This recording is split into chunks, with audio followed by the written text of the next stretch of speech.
कोटा में बंद का ऐलान, नाबालिग से हुई दरिंदगी के विरोध में बंद का ऐलान। बंद को बीजेपी और बार एसोसिएशन का मिला समर्थन।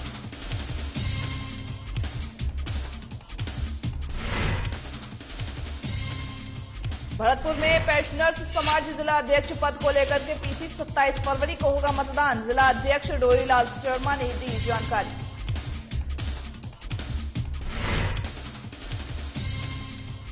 दौसा में जिला स्तरीय तकनीकी समिति की बैठक। जिला कलेक्टर की अध्यक्षता में हुई बैठक का फसलवार मापदंडों का किया निर्धारण। भरतपुर में 2 सड़कों का शिलान्यास। मंत्री डॉक्टर सुभाष गर्ग ने किया शिलान्यास। 96 लाख रुपए की लागत से तैयार होगी सड़कें।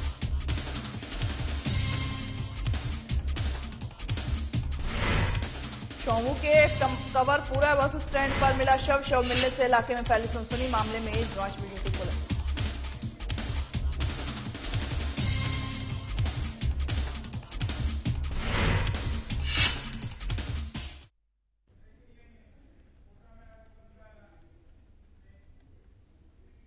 नमस्कार, आप देख रहे हैं साधना प्लस न्यूज। आप सभी का स्वागत है खबरें राजस्थान के हमारे से बुलेटिन में। बुलेटिन की शुरुआत करेंगे बड़ी खबर के साथ, जहां पर बता दें बड़ी खबर आपको कोटा से बता रहे, जहां पर कोटा में आज बंद का ऐलान किया गया है। दरिंदगी के विरोध में आज कोटा बंद।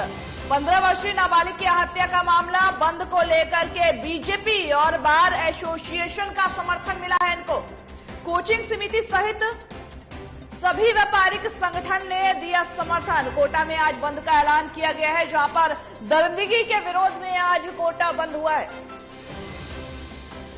इसी खबर में हमारे साथ स्टेट हेड प्रवीण भार्गव जुड़ा है ज्यादा जानकारी के लिए।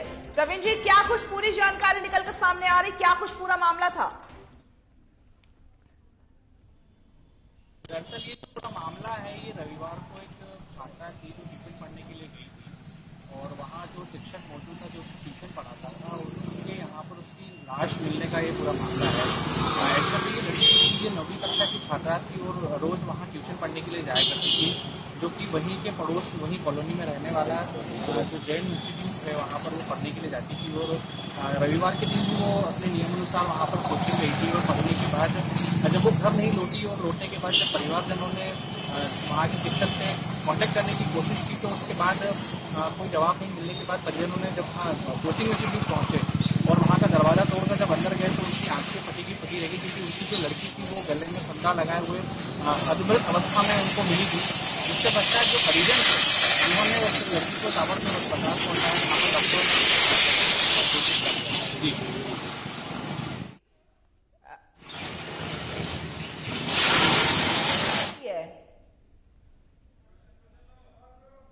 प्रवीण जी, बंदी को लेकर के किन किन चीजों में छूट दी गई है? आवाज नहीं आ रही आपने? नहीं पड़ा। मैं आपसे जानना चाह रही हूँ कि बंदी का ऐलान तो किया गया है, लेकिन किन किन चीजों में इसमें छूट रहेगी या फिर पूरा कोटा बंद किया गया है? जी, ये जो बंदी की गई है ये दरअसल यहाँ के व्यापारियों के द्वारा की गई है कि अपराधी अभी तक जो है वो गिरफ्त में नहीं आ पाया है। और उसके पहले भी जब ये मामला हुआ था तब यहाँ के लोगों ने पुलिस अधीक्षक के सामने ये बात रखी थी कि जल्दी से जल्दी अपराधी को पकड़कर पेश करें।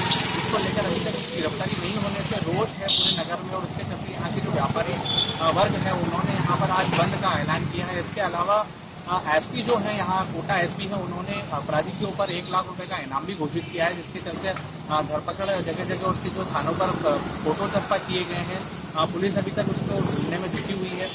लेकिन पूरा मामला जब इस प्रकार से सामने आया है तो अभी पुलिस इसमें कुछ कहने के मामले में नहीं है, कुछ कहने में असमर्थ है कि इसमें है क्या, इसमें मर्डर हुआ है या गले में फंदा लगा है तो आखिर कैसे लगा है, ये सब जांच का विषय है। पोस्टमार्टम रिपोर्ट भी अभी तक आई नहीं है। मृत लड़की का जो बचाव था वो रविवार की शाम को पोस्टमार्टम करवाने के बाद परिजनों को सौंप दिया था और सोमवार को उसका अंतिम संस्कार भी हो गया था। लेकिन ये जो पूरा मामला है कोटा में बंद को लेकर, ये यहाँ के व्यापारियों ने रोष जताया है कि इस प्रकार से जो अपराध होते जा रहे हैं राजस्थान में वो कहीं न कहीं सवालिया निशान पैदा करते हैं यहाँ की लॉ एंड ऑर्डर व्यवस्था को लेकर। जैसे कि आपने कहा कि व्यवस्थाओं को लेकर के व्यापारी संगठन में भी इसका विरोध जताते हुए नजर आए हैं। मैं आपसे जानना चाहूंगी कि बंदी व्यापारी संगठन के द्वारा की गई है, ऐसे में किन किन चीजों को बंदी में छूट दी गई है? देखिए, बंदी में जो छूट दी गई है जो इमरजेंसी सर्विसेज हैं उनको तो छूट दी गई है। बाकी स्वैच्छिक रूप से जो प्रतिष्ठान है, बड़े प्रतिष्ठान है, छोटे प्रतिष्ठान है, पेट्रोल पंप है और दूसरे जो प्रतिष्ठान हैं उनको अपने स्वैच्छिक रूप से जो व्यापारी वर्ग है जो इस घटना को लेकर रोष जता रहे थे, उन लोगों ने अपनी स्वेच्छा के अनुसार आज कोटा में बंद का आह्वान किया था और कोटा को शांतिपूर्ण तरीके से बंद करके अपनी दुकानें बंद करके व्यापार को बंद किया है और पुलिस अधीक्षक को ज्ञापन भी सौंपा है कि आज अपराधी अभी तक जो है वो गिरफ्त में नहीं आ पाया है और जैसे ही गिरफ्त में आता है तो आगे की जो कार्रवाई होगी वो विधिवत जो भी पुलिस करना चाहेगी वो करेगी। जी प्रवीण जी, बहुत बहुत शुक्रिया हमारे साथ जुड़ने के लिए, इस खबर में ज्यादा जानकारी देने के लिए। जैसा कि आपने सुना कि आज कोटा में बंदी का ऐलान किया गया है और बंदी को लेकर के व्यापारिक संगठनों में भी रोष है, क्योंकि बीते दिनों ही 15 वर्षीय नाबालिग के साथ दुष्कर्म हुआ था, जिसका अभी तक न तो आरोपी पकड़ा गया है और न ही इस मामले में कुछ हुआ। बढ़ते हैं अगली खबर की ओर, जहां पर पेंशनर समाज जिला अध्यक्ष पद के लिए निर्वाचन के संबंध में प्रदेश, साथ ही साथ बता दें कि जहां पर प्रदेश नेतृत्व के आह्वान पर विधान के अनुसार ही जिला अध्यक्ष पद का निर्वाचन कराने के लिए जिले की आम सभा की तरफ से लिए गए निर्णय के अनुसार 19 दिसंबर 2021 को निर्वाचन प्रस्तावित था। इसमें नामांकन तक पूरी निर्वाचन प्रक्रिया पूर्ण होने के बाद महेंद्र सिंह सिकरवार द्वारा मतदाता सूचियों पर आपत्ति दर्ज करने पर प्रदेश कार्यकारी अध्यक्ष द्वारा 19 दिसंबर को होने वाले मतदान को स्थगित करने का आदेश दिया गया था। साथ ही साथ मतदाता सूचियों को एक रूपता में पिता पति का नाम और पता सहित पूर्ण होने तक मतदेय करने की कार्रवाई भी पूरी की गई थी। जहां पर बता दें कि पेंशनर्स समाज के जिला अध्यक्ष डोरीलाल शर्मा ने यह बताया है कि इस संबंध में सभी उप शाखाओं द्वारा मतदाताओं की जो सूची है उनको पूर्ण किए जाने पर निर्वाचन अधिकारी एडवोकेट मुकेश चंद्र शर्मा खोकर द्वारा प्रदेश कार्यकारी अध्यक्ष के निर्देशानुसार पुनः निर्वाचन प्रक्रिया को प्रारंभ करते हुए 27 फरवरी को सभी उप शाखा मुख्यालयों और पेंशनर्स भवन काली की बगीची पर सुबह 9 बजे से लेकर के दोपहर के 3 बजे तक मतदान और इसके बाद फिर मतपेटी का मतगणना स्थल काली की बगीची स्थित पेंशनर्स भवन भरतपुर पर किया जाएगा। खोकर बार एसोसिएशन के अध्यक्ष भरतपुर को निर्वाचन अधिकारी नियुक्त किया गया था और उनके द्वारा निर्वाचन की पूरी प्रक्रिया प्रारंभ कर काम शुरू कर दिया गया था, जिसके तहत मतदाता सूचियों के प्रकाशन से लेकर नामांकन तक सारी प्रक्रिया पूर्ण हो चुकी थी। चुनाव के दूसरे के मतदाता सूचियों में गड़बड़ी है और जिला अध्यक्ष और निर्वाचन अधिकारी जानबूझकर ये गलतियां कर रहे, हेराफेरी करना चाहते हैं। तत्काल प्रदेश अध्यक्ष को उस स्थिति से अवगत कराया और उन्होंने पूरी निर्वाचन प्रक्रिया जो 16 तक हो चुकी थी उसको यथावत रखते हुए 16 के बाद होने वाली मतदान प्रक्रिया को बुलेटिन में आगे बढ़ेंगे, लेकिन इससे पहले आपको बड़ी खबर बता रहे राजस्थान के जयपुर से, जहां से आपको बड़ी खबर बता रहे जहां पर बेटे ने की मां की हत्या। कलयुगी बेटे ने मां की हत्या की है, जहां पर शराब के नशे में मां की हत्या की गई है। कोटड़ा के नुचलाथल गांव का ये पूरा मामला बताया जा रहा है। वहीं पुलिस ने आरोपी बेटे को हिरासत में ले लिया है। जहां पर इस वक्त की हम आपको बड़ी खबर उदयपुर से बता रहे हैं, जहां पर बेटे ने मां की हत्या की है। वहीं पुलिस ने आरोपी बेटे को हिरासत में ले लिया है।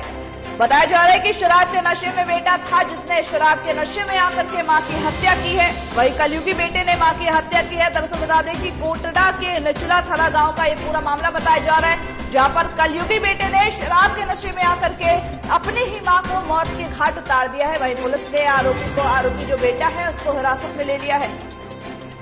उदयपुर से आपको बड़ी खबर बता रहे थे, जहां पर कलयुगी बेटे ने एक बार फिर से रिश्ते को शर्मसार करने वाला मामला सामने आया है, जहां पर कलयुगी बेटे ने अपनी ही मां की निर्मम हत्या कर दी है। शराब के नशे में निर्मम हत्या की गई है। जयपुर में बथाल चौमुच सड़क ग्राम पर, जहां पर गांव कंवरपुरा बस स्टैंड पर एक महिला और पुरुष का संदिग्ध हालत में सुबह सड़क किनारे 2 शव मिला है, जिसमें कि पूरे इलाके में सनसनी फैल गई है, जिसकी सूचना राहगीरों ने रेनवाल पुलिस को दी है। वही घटना की सूचना मिलते ही अतिरिक्त पुलिस अधीक्षक दूदू दिनेश शर्मा और पुलिस उप अधीक्षक सांभर लक्ष्मी सुधार, पुलिस थाना रेनवाल थाना अधिकारी और साथ ही उमराव यादव यहां पर मौके पर पहुंचे थे और घटना स्थल का जायजा लेकर के मामले की जांच में जुट गई है। जांच में पुलिस ने प्रेम प्रसंग का मामला होने की आशंका जताई है। साथ ही साथ फिलहाल पुलिस पूरे मामले की जांच में जुटी हुई है। यहाँ पर बता दें कि चौमू से मामला सामने आया था, जहां पर मामले में हालांकि पुलिस जो है वो जुटी हुई है। वहीं साथ ही बताया जा रहा है कि जयपुर के बथाल चौमू सड़क के पास एक महिला और एक पुरुष दोनों का ही संदिग्ध अवस्था में शव मिला, जिसके बाद फिर उसको शव को देखने के बाद इलाके में सनसनी फैल गई और जो इलाके के लोग थे, वहां के लोग थे, उन्होंने पुलिस को सूचना दी। वहीं पुलिस ने इन दोनों शव को शिनाख्त करने के लिए भी भेजा है और साथ ही साथ जहां पुलिस अधीक्षक भी इस दौरान मौजूद रहे और घटना स्थल का भी जायजा लिया है कि आखिर ये शव मिला है, क्या किसी ने हत्या की है या फिर क्या कुछ ये मामला है, उसके बारे में भी पुलिस छानबीन कर रही है और जांच में जुटी हुई है। और वो है गाड़ी पलटी हुई, गाड़ी दुर्घटनाग्रस्त होके रोड से नीचे उतर के पलटी हुई है। उसके नीचे गाड़ी के नीचे दबे हुए बता रहे हैं मौके पर जो भी लोग पहले पहुंचे थे। अब जांच कर रहे हैं, कार्रवाई करेंगे। एफएसएल की टीम बुलाई है, एफएसएल के जो भी एक्सपर्ट हैं वो अपनी क्या ओपिनियन देते हैं उसके अनुसार आगे कार्रवाई करेंगे। जिला स्तरीय तकनीकी समिति की बैठक जिला कलेक्ट्रेट सभागार में की गई है, जिसकी अध्यक्षता जिला कलेक्टर कमर चौधरी ने की है, जिसमें कि जिले में सिंचित और असिंचित भूमि के लिए फसलवार मापदंडों का निर्धारण किया गया है। वहीं जिला कलेक्टर ने उपनिदेशक कृषि विभाग को सभा में उपस्थित हुए समिति के जो अध्यक्ष हैं और साथ ही साथ प्रगतिशील कृषकों और अन्य सदस्यों के साथ विचार विमर्श किया है और विचार विमर्श कर फसलवार मापदंडों के निर्धारण के लिए निर्देशित किया है। साथ ही साथ बताते चले कि सदस्य सचिव शिवदयाल मीना के द्वारा ही यह अवगत कराया गया है कि सभी सदस्यों की सहमति से बीते साल की तुलना में गेहूं की जो सिंचित फसल है उसके लिए 1,250 रुपए और बाजरे की सिंचित फसल के लिए 3,750 रुपए प्रति हेक्टेयर की मापदंडों में वृद्धि की गई है। शेष फसलों के प्रति हेक्टेयर मापदंडों को कृषि विभाग द्वारा उपलब्ध करवाए जाने के जो मापदंड है उसके अनुसार ही रखा गया है।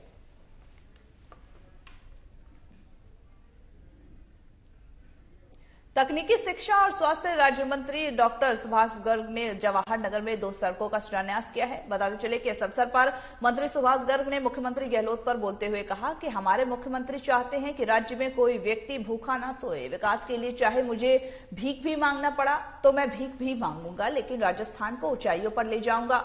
उन्होंने नगर निगम द्वारा साफ सफाई और अतिक्रमण कार्यवाही न करने पर कहा कि आप पैसे दे रहे हो तब भी सफाई नहीं हो रही है। सफाई को लेकर के नगर निगम के दिए सफाई ठेके के ऊपर बोलते हुए उन्होंने कहा कि इसका मतलब 15 से जो 20 साल के कार्य बढ़िया चल रहा है, नगर निगम ने आज तक कोई भी कार्यवाही क्यों नहीं की है। निगम के अधिकारियों को निर्देश दे दिए हैं कि अतिक्रमण जो होता है, अस्थायी अतिक्रमण होके लगा दिए जाते हैं, इनको हटवाया जाए। सफाई का पार्षदों के साथ मीटिंग करके और ये जो सफाई की व्यवस्था है इसमें क्या आमूलचूल परिवर्तन कर सकते हैं। एक सुझाव आया था कि भाई पार्षद ही जिम्मेदार हो, तो इसलिए जरूरी है कि जो बिल पास हो उस वार्ड का पार्षद की देखरेख में हो, उसके साथ बैठक हो, तब जाकर के अगर फिर उसके बाद सफाई नहीं होती है तो फिर पार्षद जिम्मेदार है, सफाई ना हो। खबरें राजस्थान के हमारे से बुलेटिन में बस इतना ही। मुझे दीजिए इजाजत और तमाम बाकी खबरों के अपडेट्स के लिए देखते रहिए साधना प्लस न्यूज।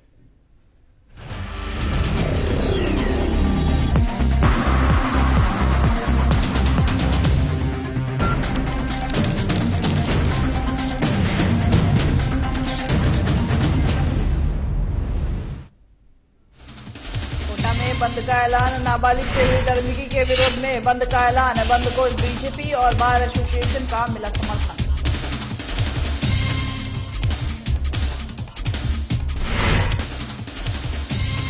भरतपुर में पेंशनर्स समाज जिला अध्यक्ष पद को लेकर के 27 फरवरी को होगा मतदान। जिला अध्यक्ष डोरीलाल शर्मा ने दी जानकारी।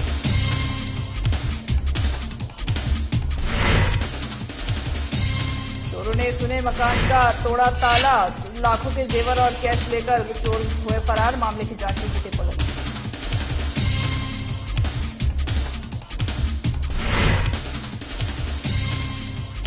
सड़क पर दिखा तेज रफ्तार का कहर, टेम्पो ने 3 व्हीलर टैक्सी को मारी टक्कर। हादसे में 2 लोगों की हुई मौत।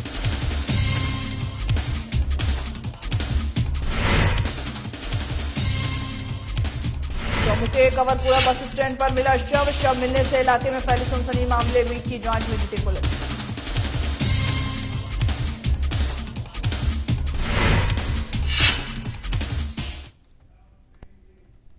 नमस्कार, आप देख रहे हैं साधना प्लस न्यूज। आप सभी का स्वागत है खबरें राजस्थान के हमारे बुलेटिन में। आपके साथ मैं अंजलि। बुलेटिन की शुरुआत करेंगे बड़ी खबर के साथ। बड़ी खबर आपको बता रहे बजट से जुड़ी हुई, जहां पर जयपुर में कल कांग्रेस का अधिवेशन होना है। प्रभारी अजय माकन के आने का भी कार्यक्रम है। वहीं सरकार भी फ्लैगशिप योजनाओं पर होगी चर्चा। केंद्र सरकार के खिलाफ अधिवेशन में बनेगी रणनीति। आगामी बजट को लेकर भी इसमें चर्चा होनी है। जयपुर से आपको बड़ी खबर बता रहे, जहां पर जयपुर में कल कांग्रेस का अधिवेशन होना है। वहीं प्रभारी अजय माकन के आने का भी कार्यक्रम है। सरकार की फ्लैगशिप योजनाओं पर चर्चा होगी। केंद्र सरकार के खिलाफ अधिवेशन में बनेगी रणनीति। वहीं आगामी बजट को लेकर भी इसमें चर्चा होनी है। जयपुर में कल कांग्रेस का अधिवेशन है। वहीं प्रभारी अजय माकन के आने का भी इस दौरान कार्यक्रम रखा गया है। वहीं केंद्र सरकार के खिलाफ अधिवेशन की भी इसमें रणनीति बनेगी और साथ ही साथ आगामी बजट को लेकर भी इसमें चर्चा होगी, जहां पर प्रभारी अजय माकन के इसमें आने का कार्यक्रम है और साथ ही साथ सरकार की जो फ्लैगशिप योजनाएं हैं उस पर भी चर्चा होनी है। आगामी बजट को लेकर भी इस दौरान चर्चा होगी। इसके साथ साथ जो सरकार की फ्लैगशिप योजनाएं हैं उसमें भी कल कांग्रेस का अधिवेशन होना है। उसमें इन सभी मुद्दों पर चर्चा होगी और प्रभारी अजय माकन भी इस कार्यक्रम में शामिल हो सकते हैं। वही साथ ही बताया जा रहा है कि केंद्र सरकार के खिलाफ जो अधिवेशन है उसकी में रणनीति तैयार की जाएगी और आगामी बजट को लेकर भी इस दौरान चर्चा होनी है। पेंशनर समाज जिला अध्यक्ष पद के लिए निर्वाचन के संबंध में प्रदेश नेतृत्व के आह्वान पर और साथ ही साथ विधान के अनुसार जिला अध्यक्ष पद का निर्वाचन कराने के लिए ही जिले की आम सभा की तरफ से लिए गए निर्णय के अनुसार 19 दिसंबर 2021 को निर्वाचन प्रस्तावित था। इसमें नामांकन तक पूरी निर्वाचन प्रक्रिया भी पूर्ण होने के बाद महेंद्र सिंह सिकरवार द्वारा मतदाता सूचियों पर आपत्ति दर्ज करने पर प्रदेश कार्यकारी अध्यक्ष द्वारा 19 दिसंबर को होने वाले मतदान को स्थगित कर आदेश दिया गया है। मतदाता सूचियों को एक रूपता में पिता पति का नाम और पता सहित पूर्ण होने पर मतदान कराने की कार्यवाही भी पूरी की जाएगी। आपको बता दें कि जहां पर पेंशनर समाज के जिला अध्यक्ष डोरीलाल शर्मा ने यह बताया है कि इस संबंध में सभी उप शाखाओं द्वारा मतदाता सूचियों को पूर्ण किए जाने पर निर्वाचन अधिकारी एडवोकेट मुकेश चंद्र शर्मा खोकर द्वारा ये प्रदेश कार्यकारी अध्यक्ष के निर्देशानुसार ही पुनः निर्वाचन प्रक्रिया को प्रारंभ करते हुए 27 फरवरी को सभी उप शाखा मुख्यालय और पेंशनर्स भवन कालिकी बगीचे पर सुबह के 9 बजे से लेकर के दोपहर के 3 बजे तक मतदान और इसके बाद फिर मतपेटी का मतगणना स्थल कालिकी बगीचे स्थित पेंशनर्स भवन भरतपुर पर किया जाएगा। भारत एसोसिएशन के अध्यक्ष भरतपुर को निर्वाचन अधिकारी नियुक्त किया गया था और उनके द्वारा निर्वाचन की पूरी प्रक्रिया प्रारंभ कर काम शुरू कर दिया गया था, जिसके तहत मतदाता सूचियों के प्रकाशन से लेकर नामांकन तक सारी प्रक्रिया पूर्ण हो चुकी थी। चुनाव के दूसरे प्रत्याशी श्री महेंद्र सिंह जी सिकरवार द्वारा अखबार में आपत्ति दर्ज कराकर छपाया गया कि मतदाता सूचियों में गड़बड़ी है और जिला अध्यक्ष और निर्वाचन अधिकारी जानबूझकर ये गलतियां कर रहे, हेराफेरी करना चाहते हैं। तत्काल प्रदेश अध्यक्ष को उस स्थिति से अवगत कराया और उन्होंने पूरी निर्वाचन प्रक्रिया जो 16 तक हो चुकी थी उसको यथावत रखते हुए 16 के बाद होने वाली मतदान प्रक्रिया को रोक दिया। जयपुर में बधाल चौमू सड़क मार्ग पर गांव कंवरपुरा बस स्टैंड पर एक महिला और पुरुष का संदिग्ध हालत में सुबह सड़क किनारे 2 शव मिले हैं, जहां पर जिसे पूरे इलाके में इससे सनसनी फैल गई है, जिसकी सूचना राहगीरों ने रेनवाल पुलिस को दी है। घटना की सूचना मिलते ही अतिरिक्त पुलिस अधीक्षक दूदू दिनेश शर्मा और साथ ही पुलिस उप अधीक्षक सांभर लक्ष्मी सुधार पुलिस थाना रेनवाल थाना और साथ ही साथ उनके थानाधिकारी उमराव यादव भी मौके पर पहुंचे थे और घटनास्थल का जायजा लेकर के मामले की जांच में जुट गए हैं। जांच में पुलिस ने प्रेम प्रसंग का मामला होने की आशंका जता रही है। फिलहाल पुलिस पूरे मामले की जांच में जुटी हुई है। मार्ग और वो है गाड़ी पलटी हुई, गाड़ी दुर्घटनाग्रस्त होके रोड से नीचे उतर के पलटी हुई है। उसके नीचे गाड़ी के नीचे दबे हुए बता रहे हैं मौके पर जो भी लोग पहले पहुंचे थे। अब जांच कर रहे हैं, कार्रवाई करेंगे। एफएसएल की टीम बुलाई है। एफएसएल के जो भी एक्सपर्ट हैं वो अपनी क्या ओपिनियन देते हैं उसके अनुसार आगे कार्रवाई करेंगे। भरतपुर के मथुरा गेट थाना इलाके में कुछ चोरों ने एक सोने मकान में ताला तोड़ करके उससे लाखों के जेवर और नकदी ले गए। मकान मालिक का परिवार फरीदाबाद रहता है। कल देर रात जब मकान मालिक अपने घर पर पहुंचा तो उसके मकान का ताला टूटा हुआ था और सारे जो कीमती सामान थे वो सब गायब थे। जिसके बाद आज सुबह मकान मालिक ने मथुरा गेट थाने में चोरी की शिकायत दर्ज कराई है। वहीं पुलिस ने मामले को जांच में जुट गई है। आए थे और आके देखा तो ये बाहर का है ना, ताला टूटा हुआ था। और फिर यहाँ से ना वो अंदर एंट्री की तो अंदर वाला शटर वाला ताला टूटा हुआ था। फिर अंदर उसमें मकान में गई तो वो कमरे में गई तो कमरे का ताला टूटा हुआ था, लॉकर का ताला टूटा हुआ था और वहाँ से ना चीजें वीजें सारी चीज गायब थी। क्या क्या सोने की गए हैं? जैसे कि 2 चेन थी, 2 अंगूठी थी और एक मंगल वो था, टीका था और तोड़ियां और कोंदली। पैसे भी गए थे? 10,000 रुपये थे सर। फिर पुलिस को सूचना की आपने? रात को 100 नंबर पे फोन किया तो कोई फोन नहीं लगा था। फिर हम रात को सो गए सर। सुबह में जब है ना अड़ोसी पड़ोसी सब देखने आए तो उन्होंने बोला कि कंप्लेंट करो। कंप्लेंट फिर हम करने के लिए जा ही रहे थे जब तक है ना आपका फोन आ गया। शिवाना क्षेत्र के निकटवर्ती मेली गांव के पास देर रात तेज रफ्तार टेम्पो और 3 व्हीलर टैक्सी में टक्कर हो गई है। इस हादसे में 2 लोगों की मौके पर ही मौत हो गई है। मौत होने की खबरें जब सामने है उसके बाद फिर मिली जानकारी के मुताबिक मेली गांव में एक शादी समारोह में देर रात बंदौली प्रोग्राम में ढोल बजाने का जो काम है वो करने वाले 2 व्यक्ति टैक्सी से सवार होकर के अपने गाँव की तरफ जा रहे थे कि तभी जो तेज रफ्तार में सिवाना की तरफ से आ रही तूफान गाड़ी की टैक्सी को टक्कर मार दिया है, जहां पर जोरदार इस टक्कर में मौके पर ही टैक्सी में सवार जो 2 लोग थे उनकी मौके पर ही मौत हो गई है।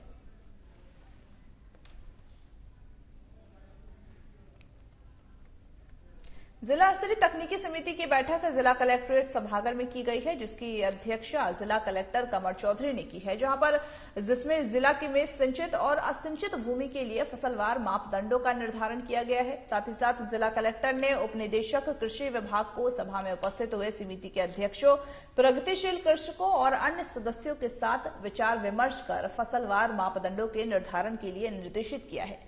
साथ ही साथ सदस्य सचिव शिवदयाल मीणा द्वारा अवगत ये कराया गया था कि सभी सदस्यों की सहमति से बीते साल की तुलना में गेहूं की सिंचित फसल के लिए 1,250 रुपए और बाजरे की सिंचित फसल के लिए 3,750 रुपए प्रति हेक्टेयर की मापदंडों में वृद्धि की गई है। शेष फसलों के प्रति हेक्टेयर मापदंडों को कृषि विभाग द्वारा उपलब्ध करवाए गए मापदंडों के अनुसार ही रखा गया है।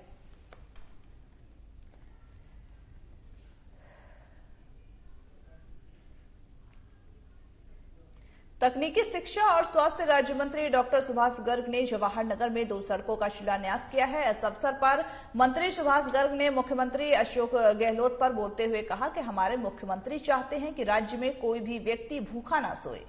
विकास के लिए चाहे मुझे भीख भी मांगना पड़े तो मैं मांगूंगा, लेकिन राजस्थान को ऊंचाइयों पर ले जाऊंगा। उन्होंने नगर निगम द्वारा सफाई और अतिक्रमण पर कार्रवाई न करने पर कहा कि आप पैसे दे रहे हो तब भी सफाई नहीं हो रही है। सफाई को लेकर के नगर निगम को दिए सफाई के ठेके के ऊपर बोलते हुए उन्होंने कहा कि इसका मतलब 15 से 20 साल से कार्य बढ़िया चल रहा है, नगर निगम ने आज तक कोई भी कार्रवाई क्यों नहीं की है।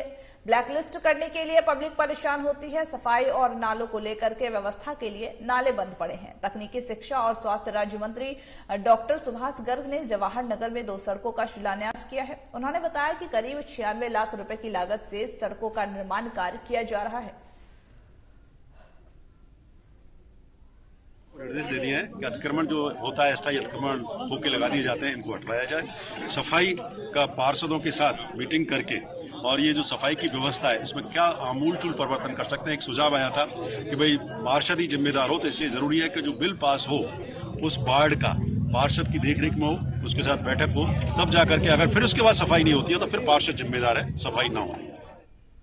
अलवर नगर परिषद में भ्रष्टाचार का फिर खुलासा हुआ है, जहां पर जयपुर भ्रष्टाचार निरोधक ब्यूरो की टीम ने आज गुरुवार को अलवर नगर परिषद में कार्रवाई की है। जयपुर एसीबी की टीम ने कार्रवाई करते हुए पार्षद नरेंद्र मीणा और 2 ठेकेदारों को भी गिरफ्तार किया है। दरअसल बता दें कि टीम ने आरोपियों के पास से 5,15,000 रुपए की रिश्वत राशि भी बरामद की है। फिलहाल एसीबी की टीम नगर परिषद में कमिश्नर के पास दस्तावेज भी चेक करा रही है और एसीबी की टीम ने कुछ समय पहले ही अलवर नगर परिषद के सभापति वीना गुप्ता को 80,000 रुपए की रिश्वत लेते हुए उनके बेटे के साथ गिरफ्तार किया था। उसके बाद एसीबी की ये दूसरी कार्रवाई देखने को मिल रही है, जहां पर जयपुर एसीबी की टीम के अधिकारी लगातार पार्षद और ठेकेदारों से पूछताछ भी कर रही है। एसीबी की टीम नरेंद्र मीणा के बैंक खाते चेक कर रही है और साथ ही साथ इसके अलावा घर की तलाशी भी एसीबी की टीम द्वारा लिया जा रहा है।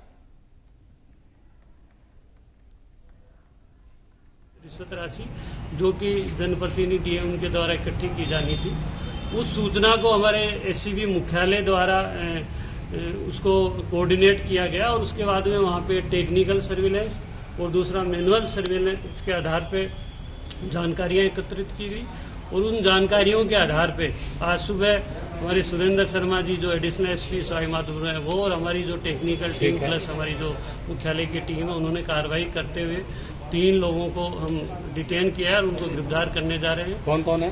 नगर परिषद के वार्ड 30 के पार्षद हैं श्री नरेंद्र मीणा, दूसरे 2 ठेकेदार हैं जिनमें एक ठेकेदार है उनका नाम श्री रमेश गुप्ता है, दूसरे ठेकेदार श्री संजीव भार्गव है।